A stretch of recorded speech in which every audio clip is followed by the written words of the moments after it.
Thanks so much, Tim. And thanks for having me on as well. So yeah, today is really very exciting for us. It's really a culmination of the strategy since we started Vulcan, and we've really been building up to this. So now the regulation has been announced. It's coming in. It's really an exciting time for Vulcan, we believe. So yeah, just a quick summary on Vulcan. We were set up to deal with the high carbon footprint of the existing lithium chemicals supply chain, obviously flowing into lithium-ion batteries and electric vehicles. We are Europe focused, and Europe is 100% reliant on imports for lithium chemicals, and China dominates 80% of supply of lithium hydroxide, which is essentially what Europe needs. So there's a strong supply-demand thematic and strong strategic reason for setting up local supply in Europe, which is heavily supported. We are the world's first zero carbon lithium project, as you pointed out. We have the registered trademark for zero carbon lithium in major jurisdictions. We also have IP protection around our process. We've really been designed from the ground up to be zero carbon from the beginning, and I think that really is showing now. We really started with a blank slate and worked backwards to how to create a zero carbon lithium company. So this is not a greenwashing exercise. We are a direct lithium extraction and geothermal energy project in Germany, essentially producing renewable energy and lithium chemicals from the same resource, which is a deep geothermal brine in the Upper Rhine Valley of southwest Germany. This gives us dual revenue from both lithium chemicals and from renewable energy. So we'll be publicizing figures on that soon, hopefully as part of our pre-feasibility study. We are in the heart of the fastest growing lithium market in the world, the European market, albeit growing off a smaller base, but growing faster than China. We have the largest lithium resource within that market, and we are a rapidly advancing project with a very strong technical team supported by the European Union, or organizations backed by the European Union. And we have existing agreements in place that give us access to the brine as well. So that's just a quick summary of the company. Next slide, please. We were set up essentially to avoid this number. We've undertaken a life cycle analysis of the lithium hydroxide supply chain. This third-party analysis shows that essentially if we go down the hard rock route with downstream processing in China using predominantly coal-fired power, over 1 billion tons of CO2 will be emitted to produce enough lithium to transition to electric vehicles worldwide. That's equivalent to the annual emissions of France, Italy, and the UK combined. So it's a very big number that we have been set up to avoid. Next slide, please. From a European supply perspective, it is very difficult to, as well as problematic from a carbon perspective, it's also very difficult to permit hard rock mines in Europe. It is a densely populated area, and open pit mines in particular are very unpopular. Obviously, underground it doesn't really work from a lithium perspective in terms of project economics, and open pit very hard to permit. So we see that as probably being not the best option for European supply, which is why we're focused on geothermal brines. There is also obviously the supply option of external supply into Europe from places like South America, where they have continental salars. These have a lower carbon footprint than hard rock. Clearly, they do still have a reasonable carbon footprint because of reagents that are used in the process and the fact that they're very remote, but nonetheless lower carbon footprint than hard rock. However, very high water footprint in the second driest place on Earth, the Atacama Desert. And this has been widely reported as stressing local indigenous communities and local environment as well. So we think the current supply chain for lithium in Europe is suboptimal at the moment, and that's what we are setting out to change. Next slide, please. And just lastly on the macro, so Europe is growing off a very small base to rapidly become a major center for lithium-ion battery production, not just lithium-ion battery production, cells, cathodes, and soon to be raw materials as well, all the way up to electric vehicle production. The Europeans are pushing very, very strongly to capture this entire supply chain within Europe. Why? Because the lithium-ion battery is essentially the engine of the cars of today. They're transitioning to electric vehicles incredibly quickly. So they don't want the engine of their vehicles. The automotive industry is one of the largest industries within Europe. They don't want the engine of these vehicles to be built overseas. They want to capture the jobs and the value chain within Europe. So very strong push backed by the European Battery Alliance to increase battery production very, very quickly.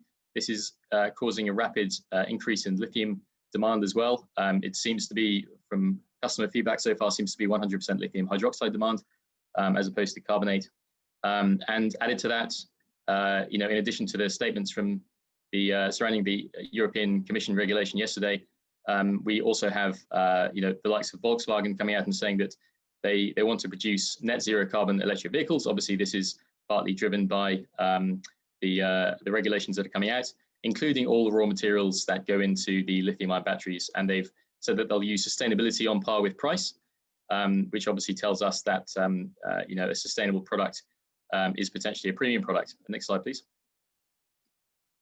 So with that in mind, how we started out with Vulcan, we were looking for geothermal brines with a high lithium grade and high potential flow rate. So the geological conditions that would allow us to have a commercial geothermal lithium operation. We scoured the earth to see where this could be done. We essentially ended up with two main areas which were standouts.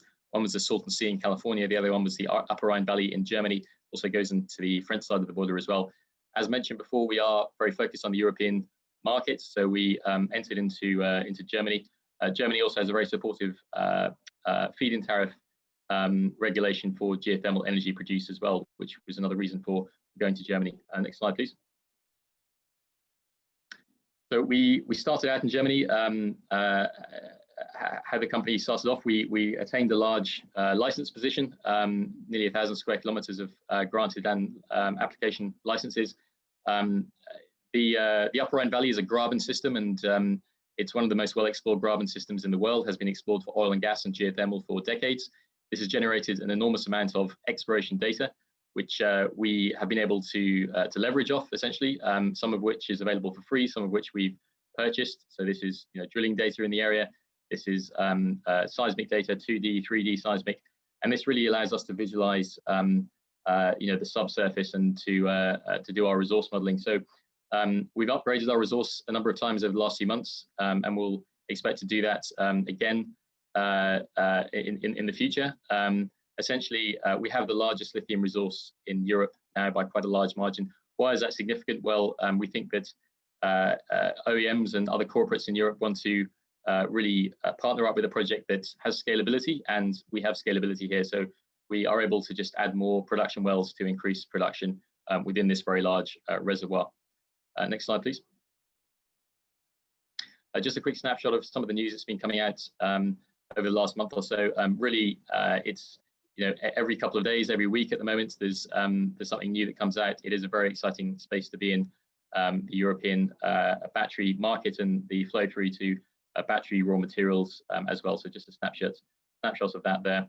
But really, what's incredible is we're seeing penetration rates for electrified vehicles in places like Germany, which are very large markets indeed, reaching 20% now, up over 300% year on year.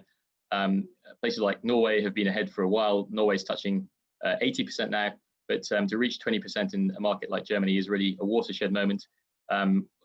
Most of these jurisdictions now have very strong targets for stopping selling internal combustion engines 2025, 2030. That is not far away.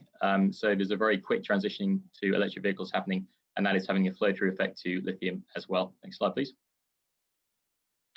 This is where we're located, so right in the center of that nascent but very fast-growing and very exciting market. Just of note there, we're not the only ones trying to be zero carbon.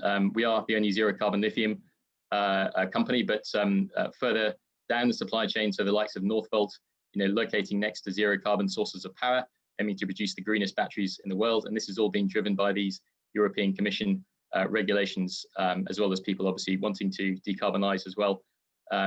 It being sort of the right thing to do, but there's also a financial reason for doing so. Obviously, with the EU regulation coming in now, batteries must comply with these carbon thresholds. And simply put, consumers want to buy low carbon or zero carbon batteries now. So this is the way the market is going. Next slide, please. So how does our project work? Just at a high level, we are developing geothermal projects in the Upper Rhine Valley. So it's deep geothermal. We drill deep wells into the into the reservoir, which is predominantly in a unit called the Bunter sandstone. We pump up hot brine to the surface. This is not new. This is being done as we speak in the Upper Rhine Valley at a number of plants. And new projects are currently in development as well, separately to us, to produce geothermal energy. We will be doing the same. We pump the brine up to the surface. We produce energy from this brine. We can produce electricity and heat, depending on the time of year, which is a real advantage for geothermal. The brine then gets run through a direct lithium extraction plant, and it gets taken out in chloride form.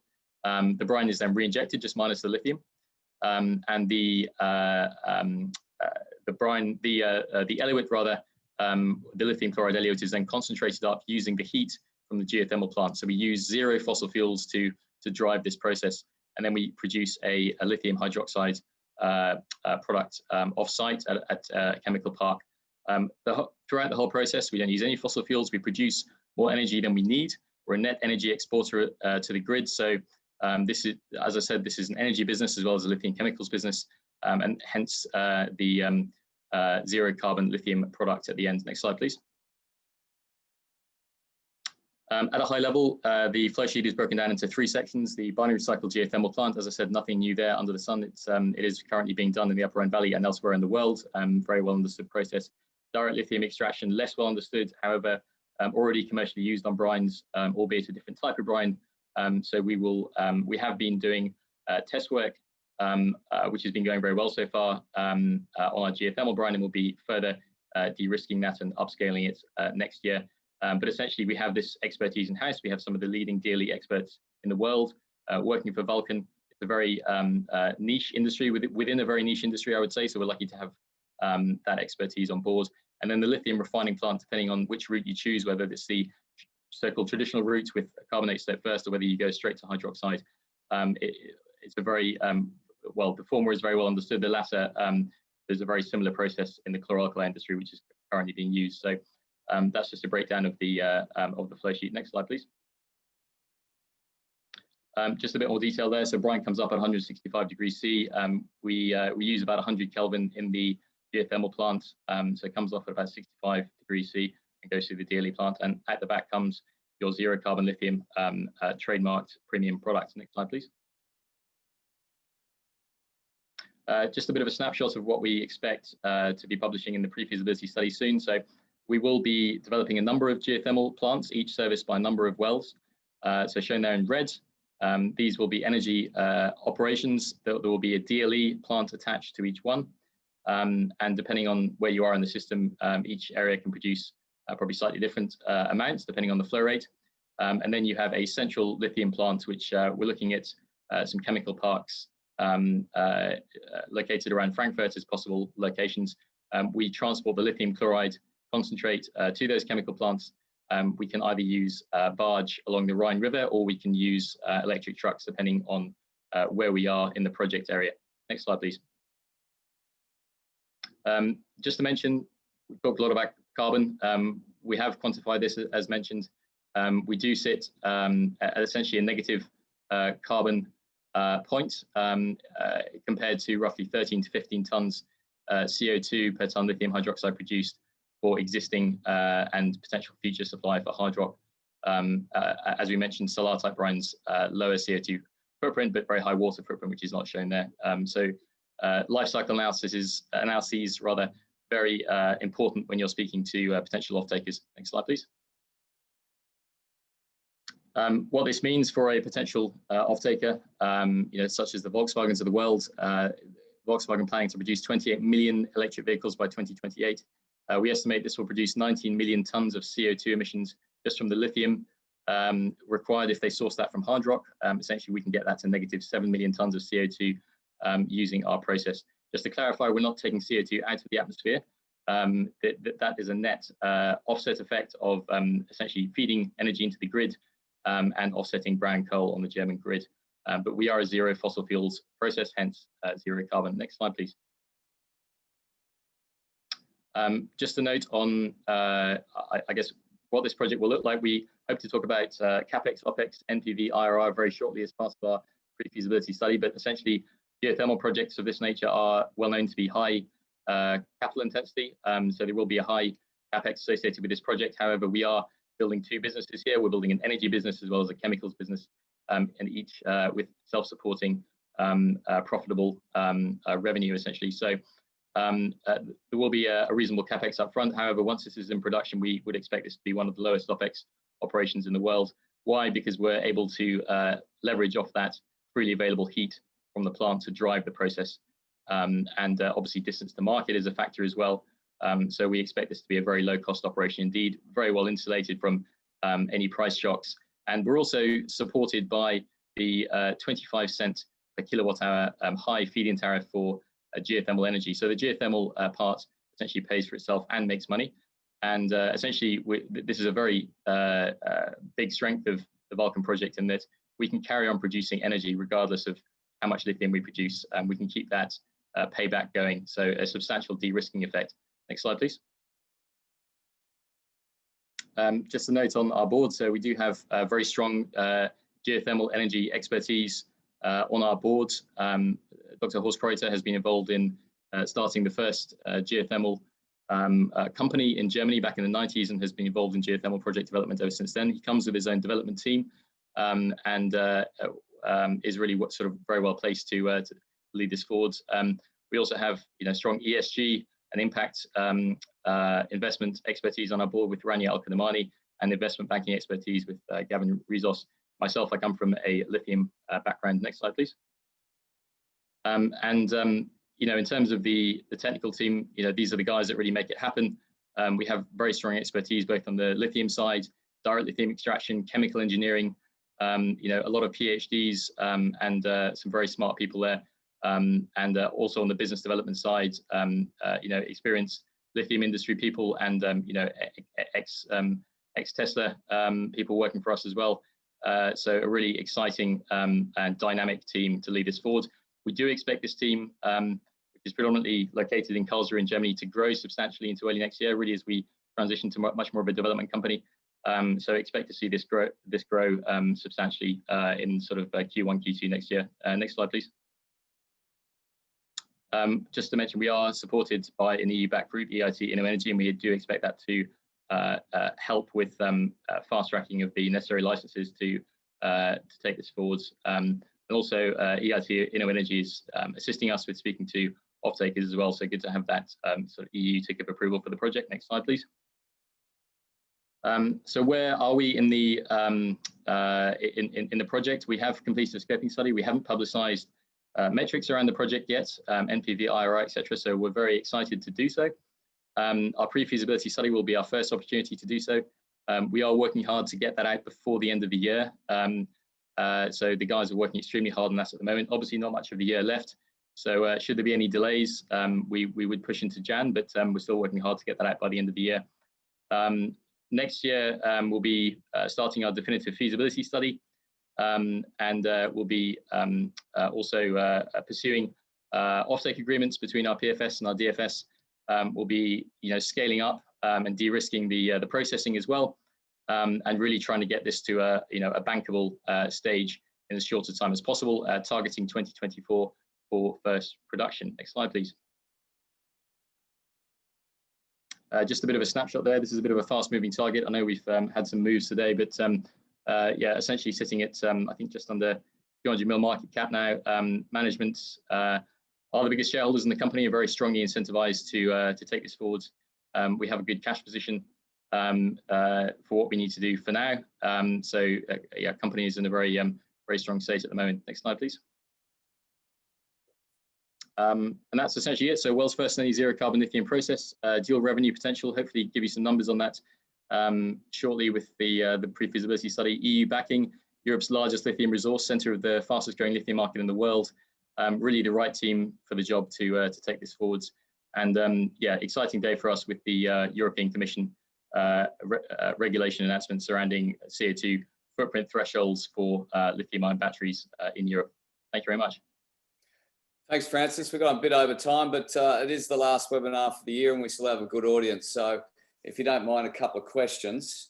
That EU announcement today, has that turned a screw on lithium-ion ESG?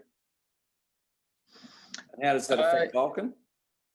Yes, yeah, I think so. I mean, I think it's a bit of a watershed moment, really. I think some commentators have sort of been writing off the carbon footprint side of things as a bit of a gimmick. We've always disagreed from the very beginning. We've said this is very fundamental to the way Europe's going, and indeed the world is going, if we're going to achieve our climate goals and the very ambitious goals that each country is setting. The current status is that electric vehicles take a lot of carbon emissions to be produced, and that's predominantly because of the metals density of the batteries, particularly the cathode, and that needs to be fixed. They are still greener than fossil fuel vehicles, even with the current status quo. But the likes of Volkswagen, Daimler, BMW, they know very well that they can't have another Dieselgate, essentially. So I think all the OEMs are working very hard to make sure that the transition to electric vehicles is done in a very sustainable manner and in a ultimately in a zero carbon manner as well. So I think it's very much right place, right time for a company with a strong goal and plan to produce zero carbon lithium. I mean, you are one of the founders of the business. Was this part of your vision in terms of how the EV battery market would play out and the demand in Europe? Yeah, well, I mean, this is our very reason for forming the company. So I come from a hard rock lithium background myself. Essentially, I think it was a couple of years ago that Volkswagen first started talking about producing a net zero carbon electric vehicle, including the raw materials. And I'd never seen, any potential off-taker speaking about wanting, zero carbon products before. This is really creating a whole new market. So they started messaging it a couple of years ago when we started. And this is really coming to, this is really becoming a reality now with these regulations. So essentially, you see Vulcan being the first lithium producer in Europe? I don't know if we'll be the first. We're moving very, very quickly and we're pushing very, very hard. Certainly with, because all the other projects currently are hard rock projects, they generally require some sort of converter to be built in Europe, which doesn't exist yet. We wish everybody well who is in the lithium space in Europe, and I'm sure they wish us well as well. It's not a zero-sum game. The size of the size of the prize, the size of the market really means that we're not really competing in that respect. So it's very collaborative. Everyone is working together to essentially start a lithium business, a lithium market in Europe that hasn't existed before. So I don't know if we'll be the first. We'll certainly push very hard, but I don't think that's too critical to what we're trying to do. I think there's plenty to go around.